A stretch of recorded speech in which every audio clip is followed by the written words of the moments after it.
Welcome to the Reconstruction Agenda. I'm Andy Craig. Since the murders of Renee and Alex Pretti in Minneapolis, we have faced a largely unprecedented situation. Lawless federal agencies, backed by the White House, coming into conflict with state laws. The same laws as applied to everyone else against murder, theft, assault, kidnapping. Under immense public pressure, state and local authorities are now having to grapple with the complicated constitutional issues with potentially prosecuting federal officers. To break down this issue, we're joined by Steve Vladeck, professor at the Georgetown University Law Center, where he's one of the nation's leading scholars and commentators on the federal courts, constitutional law, and accountability for government misconduct. He also publishes the excellent blog One First, a wonderful source for analysis of the latest developments at the Supreme Court.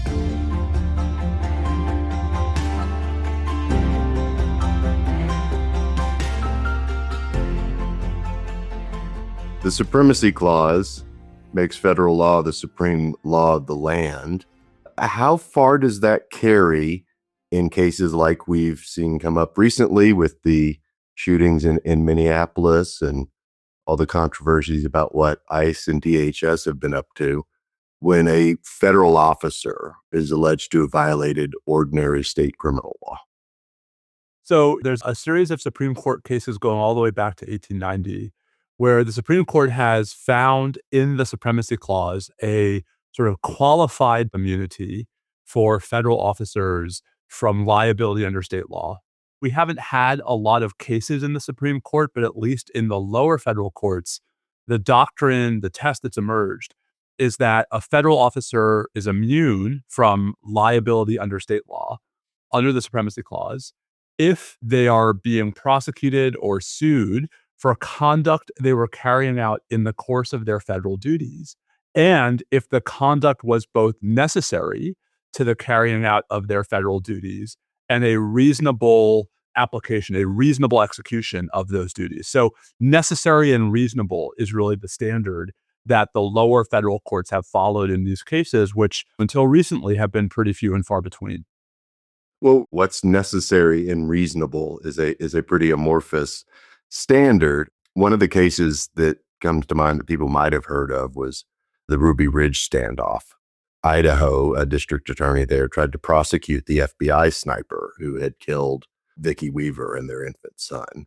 And if I understand correctly, the Ninth Circuit allowed that to move forward, but then it was dropped when a new DA was elected. That's right.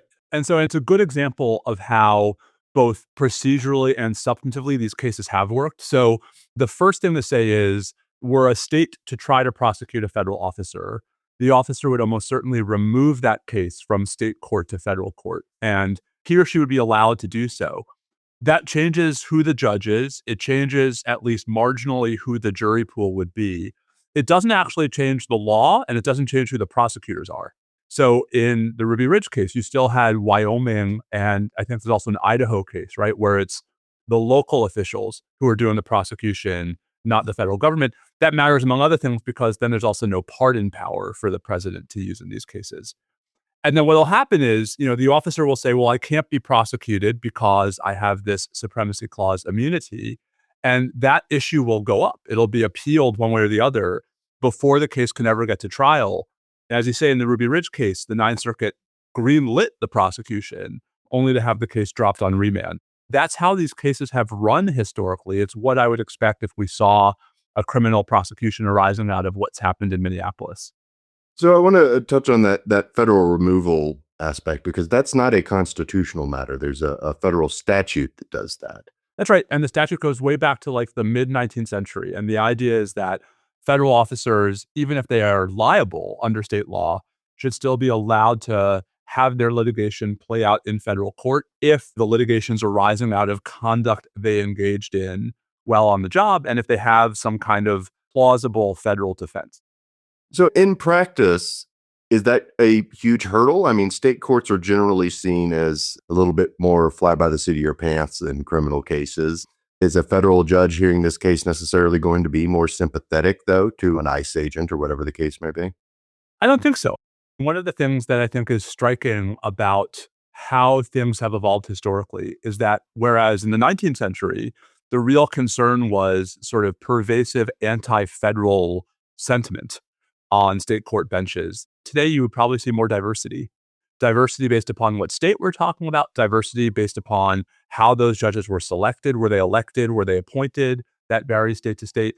So I think some of the reasons historically why Congress provided for this removal might be to some degree anachronistic. But that cuts both ways. It also means that there really probably isn't that much of a difference one way or the other on the immunity question between having it litigated in, say, a Minnesota state court and having it litigated in the federal district court in Minneapolis. So, one of the things we've seen arising out of the shootings in Minneapolis is not just the question of a potential eventual prosecution under state law, but state officials, local prosecutors trying to obtain evidence that the federal government has. You know, the car that Renee Good was in, the physical evidence related to these shootings, because DHS basically scooped all that stuff up and ran off with it. I feel like this is something that maybe comes up more in a little bit more normal cases when, say, the states and the federal government are both trying to prosecute the same person. You know, there's a mass shooter or something like that. How does that work in terms of the state wants to get evidence that the federal government has? Can they compel them to do that in the way they could anybody else who has evidence they want to get? So the short answer is we've never had to get all the way to the limits of that question because until recently, the norm was cooperation. The norm was whether out of professional courtesy or pooling resources or just political expediency, that state and federal authorities, even if they weren't always on the same page, they worked together and they shared information, they shared evidence, they provided access to whatever they each had in custody and in their possession.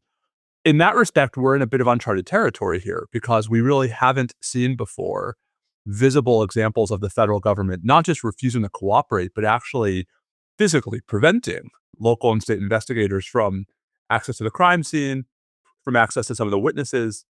And so that's where I think we run into this question of what's known in the courts as the Tuohy process. And this is the idea where eventually, maybe local and state prosecutors can get a court to order the federal government to cooperate, but it takes time.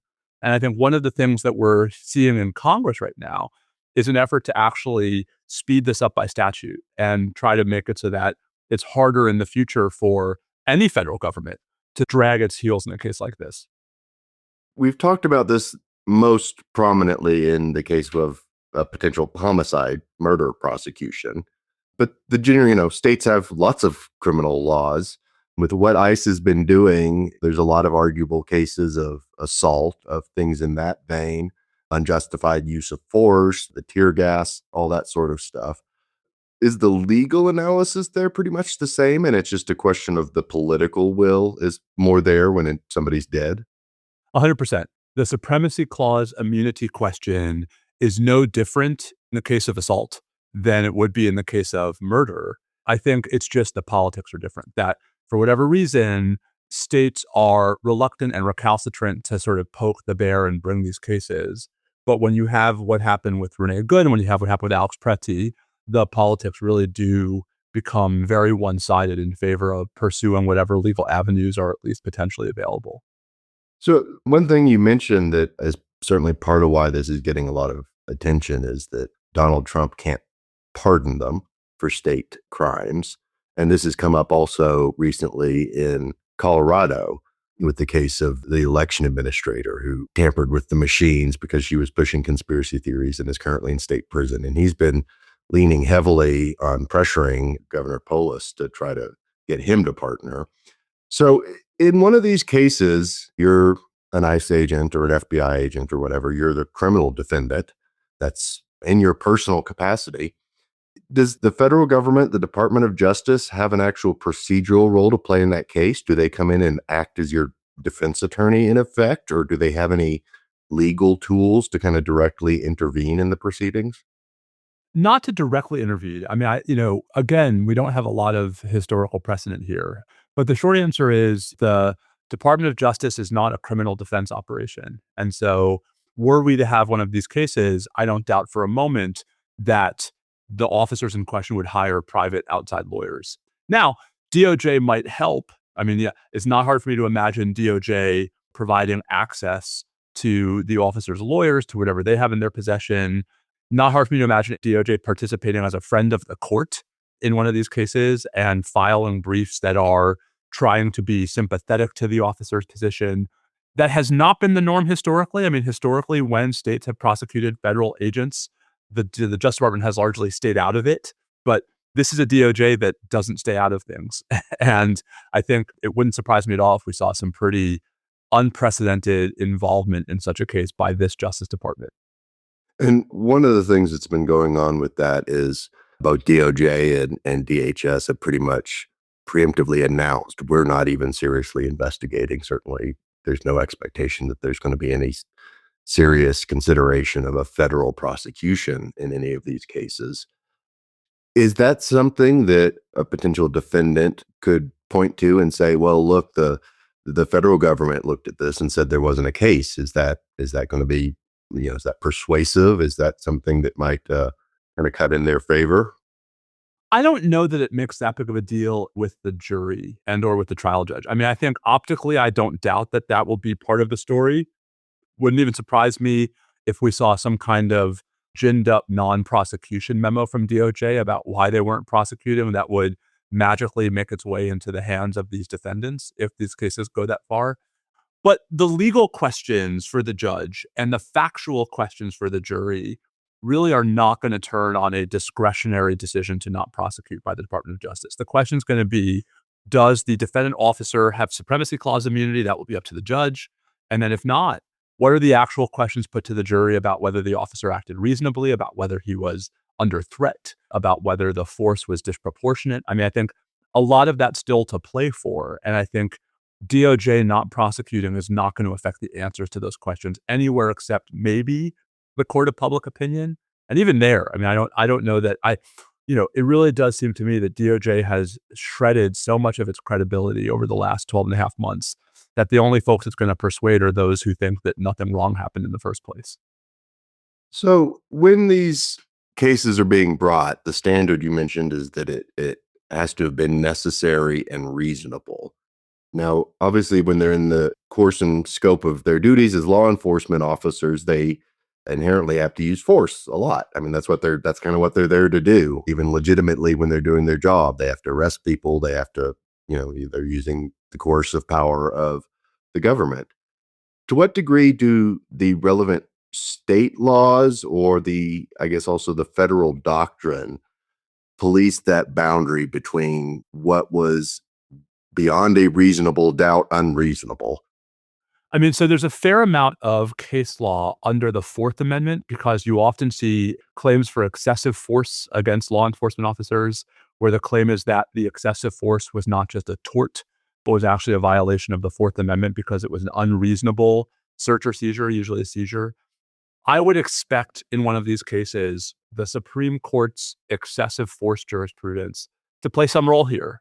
The officer will say, under the court's jurisprudence, I was allowed to exercise this amount of force. This is why, though, for example, I think the Alex Pretti case might even be more compelling. I mean, they're both compelling. A more sort of legally difficult battle for the officer to wage on immunity than the Renee Good case, because in the Good case, you at least have the specter of the threat posed by a moving car.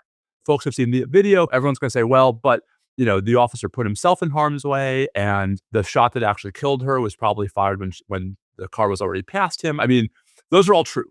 But I think that's the kind of sort of question, that's the kind of debate that will present itself on the excessive force issue if there's a prosecution of the folks who shot and killed Renee Good that I'm not sure we would see in the Pretti case. I mean, in the Pretti case, the video is, I think, so unambiguously clear that he had been disarmed and that he was being restrained on the ground before any shots were fired.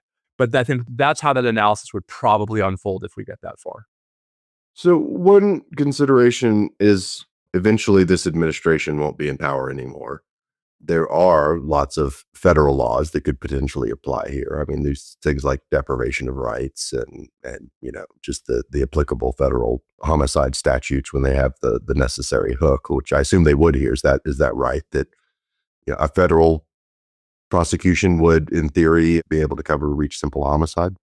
Maybe. I mean, it's, the problem is that Congress doesn't have general regulatory authority over America.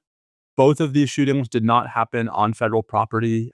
I think the state prosecutions are the far more easy answer here. That there are certainly some federal charges that I think would be available. I think the murder question's a little harder because of the narrowness of the federal homicide statute. But if a future president wanted to throw the book at these folks, I think he or she could find ways to do so. Of course, then the problem is that President Trump might pardon them. And a pardon cannot wipe the slate clean for state criminal prosecutions. It could, and indeed would, for any future federal prosecutions. And that would be preemptive because, as we've seen, presidents don't have to wait until somebody's convicted or even charged before swooping in with a pardon. Well, and indeed, and at least here, I mean, unlike some of the other controversies surrounding President Trump's efforts to use the pardon power, here at least he'd be pardoning stuff that already happened. And so it would be preemptive in the sense that it would be before the charges were brought, but at least it would be pardoning conduct that already took place as opposed to a get out of jail free card. One of the other angles that's come up on this, I mentioned charges other than murder, and obviously the two shootings in Minneapolis are front and center. But there's been a lot of greater interest and kind of reporting of what's going on in ICE custody in these immigration detention centers in terms of inhumane treatment, and arguably worse. This has been the whole fight with members of Congress trying to get in there to conduct oversight. If the states have applicable laws for that kind of scenario in terms of assault, torture, potentially, would the necessary and reasonable analysis be more difficult there, though, because those are inherently you're detaining somebody, you're in a federal institution, you're in federal custody, or is it possible that those circumstances could rise to the level of state crimes? I mean, I think the short answer is both. I mean, I think it's obviously possible that especially egregious behavior in those detention facilities could rise to the level of assault under state law, could rise to the level of other crimes under state law. But yes, if you start from the proposition that the government has the legal authority to detain at least some of these folks, and that detention implies depriving them of their liberty, I think you're starting with a heavy thumb on the scale against a criminal prosecution. What this really, I think, all gets to, and I think the sort of the ambiguities that would be inherent in even a criminal prosecution in the Good and Pretti cases, is that what's really missing here is a robust federal damages regime. And that would, I think, go such a long way toward not needing states to be the line of last defense here. It would go a long way toward creating more of the kinds of deterrent that I would think everyone would be invested in, that federal officers should be incentivized to not violate our constitutional rights. And I think that's why, part of what I find so frustrating is that there are a lot of folks who have been pointing out for 10, 15, 20 years now that between Congress not providing such a remedy by statute and the Supreme Court really taking a whole bunch of bites out of the judge-made remedy called Bivens that had been in place since the 1970s, that we've lived in a time, Andy, for most of the last few decades where there's no meaningful damages remedy when federal officers violate our constitutional rights. And I think what's happening with ICE, whether in Minnesota or in Illinois or in Texas or everywhere, isn't ought to be the best evidence we should ever need for why that kind of remedial scheme is long overdue. That is, if I have this right, Section 1983. So there's the federal law that allows you to sue state and local officials. If a local cop violates your rights, you can go into federal court. There has been some talk recently in Congress of extending that to include federal officers, simply inserting the words "or the United States" in that statute. But unpack a little bit what the Supreme Court kind of did with Bivens and how that has gotten narrowed down to the point where it's effectively impossible for you to go sue civilly federal officers and agents for violating your rights. Yeah, so the model for most of American history was that if you wanted to sue a federal officer, you would actually bring a state tort claim. So, for example, if an officer busted into your house without a warrant, you would bring a trespass claim. And the officer would say, "Oh, you can't sue me in trespass. I'm a federal officer." And the response would be, "You have no federal defense because you violated my constitutional rights." By the 1960s, it had become pretty clear that that was not an adequate remedy. First, you had all these immunity questions, very much like the ones we've just been talking about. Second, you also had the Supreme Court recognizing a whole bunch of new constitutional rights that didn't have tort analogs. So trespass works pretty well for the Fourth Amendment, but what about equal protection? And what about free speech? Those don't have great tort claims at the bottom of them. And so the Supreme Court in 1971, in this case called Bivens, says, hey, there are going to be some circumstances where federal courts can just provide damages directly, where the victim of a violation of the federal constitution can walk in a federal court and sue directly under whatever provision was violated. So in Bivens, it was the Fourth Amendment. And this was not that controversial at the time. It was widely followed for about 10 to 15 years, and it opened up the door to actually lots of opportunities to hold federal officers liable when they violated the Constitution. They would still be entitled to qualified immunity, to official immunity. So the violations would have to be egregious for the plaintiff to actually collect. But Bivens at least provided what the lawyers would call a cause of action, right? Bivens opened the courthouse doors. And starting in the mid 1980s, but really accelerating in the 2000s, the Supreme Court started retrenching Bivens and finding new excuses to not extend it into new contexts, and then increasingly even taking it away from contexts in which it had been recognized. So I actually argued one of the more recent Bivens cases. I represented the petitioner in Hernandez versus Mesa, which was a case the court heard in 2019 about the fatal cross-border shooting by a Border Patrol agent of a 15-year-old unarmed Mexican national. We argued in that case, if his parents can't sue the officer for violating his rights, assuming his rights were violated, they have no remedy, and there'd be no deterrent for the Border Patrol to use excessive force all up and down the border. And in a 5-4 ruling, the Supreme Court still said, oh, well, no remedy. That's where we are. I mean, if anything, there's been, 2 decisions by the Supreme Court since that have made Bivens even narrower. And so the result is that it's not like we're just back to the pre-1970 regime where we're relying on state tort law. While all that was happening, Congress actually made those state tort claims harder to bring. And so we are in a moment today where it is harder to sue federal officers for violating our constitutional rights than it's been at any point in American history. Congress's refusal to deal with that was a big problem in 2020 in the middle of the George Floyd protest. But of course, all that sort of political energy fell away. And now it's, I think, really rearing its head as a huge gap in our legal system. So that touches on the Supreme Court, which is central to your beat. You mentioned there haven't been a lot of these criminal cases involving the Supremacy Clause analysis that have reached the Supreme Court, but things have not boded terribly well on the civil accountability side. So I know it's always dangerous to read the tea leaves at the Supreme Court, but do you have any thoughts on, is it likely that this bounces up to the Supreme Court if there's one of these prosecutions? And how is the court going to look at that? Or is it possible that they're going to say, well, this law is pretty well settled. We have all these circuit court precedents, go play it out. This is not a Supreme Court that is shy.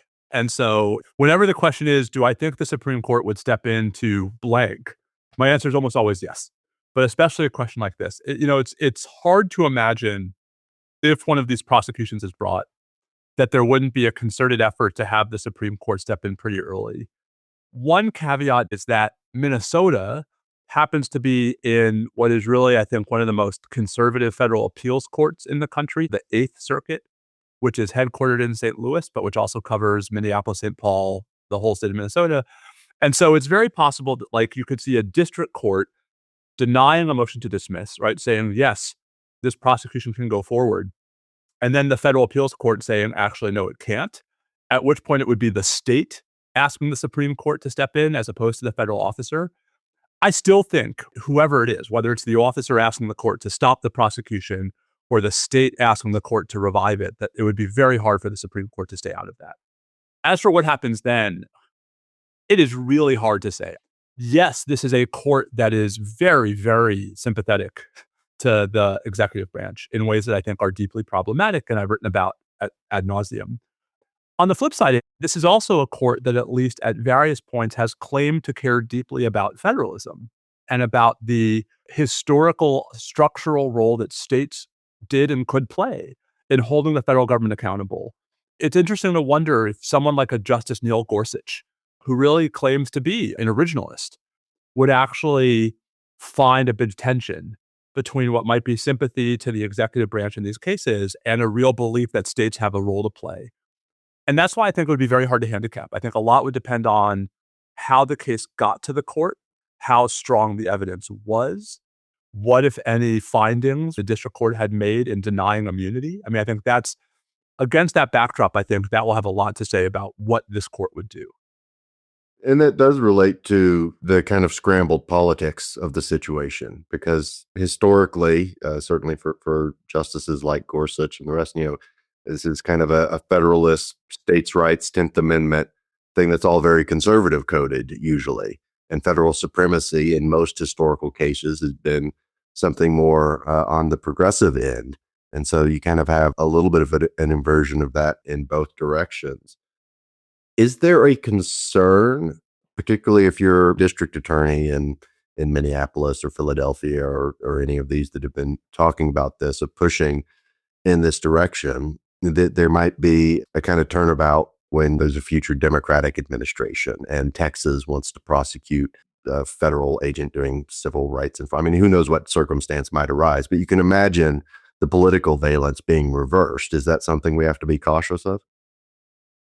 Cautious, I think, is the right word. Yes, we should always be mindful that what's good for the goose is good for the gander. And so I think it's right for folks to be a little cautious about just sort of throwing open the door to state liability.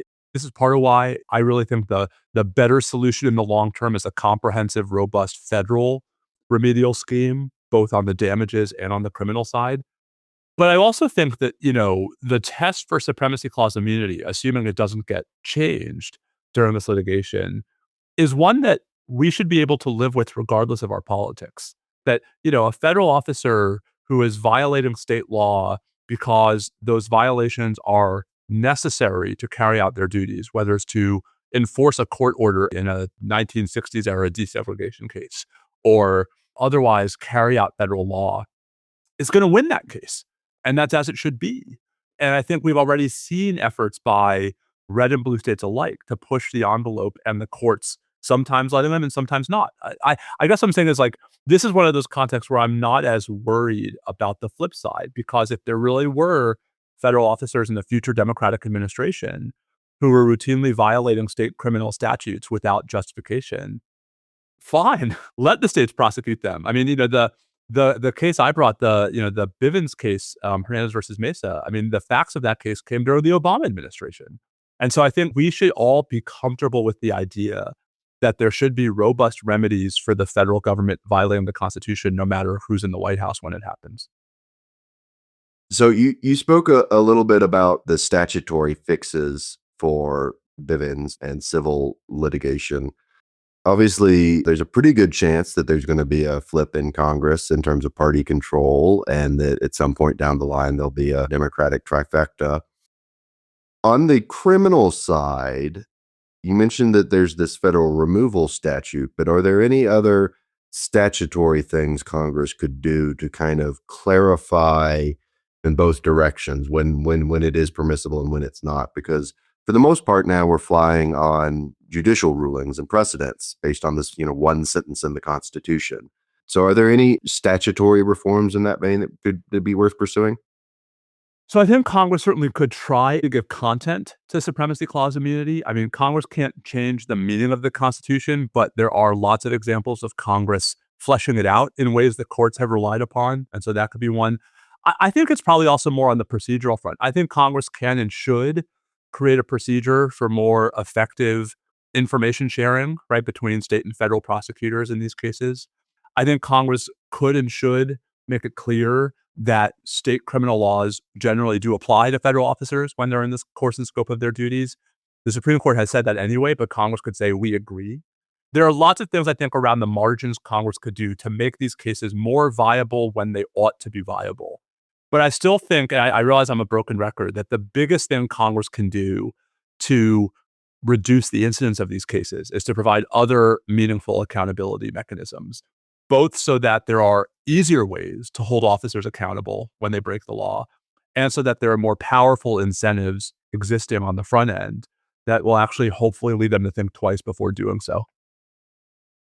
When we're looking at that civil liability and accountability damages regime, obviously there's the cause of action problem, which is kind of the biggest one. But are there other procedural steps? I have in mind, there's been a lot of push for anti-SLAPP laws in the First Amendment context, and including for a federal anti-SLAPP law regarding defamation and stuff. And that has a lot of kind of procedural tricks in it to make it easier for people vindicating their rights. Are there things like that, aside from just establishing that, there's not sovereign immunity here? I mean, I think there are a lot of things. The question is, I think, how much political capital is there in Congress to really do this? So a statute could, among other things, lower the pleading threshold that the Supreme Court has articulated in the Twombly and Iqbal cases so that you don't have to prove your case at the pleading stage. A statute could provide for attorney's fees if you succeed in your claim, which is what's already true for 1983, not true for a lot of other federal statutes.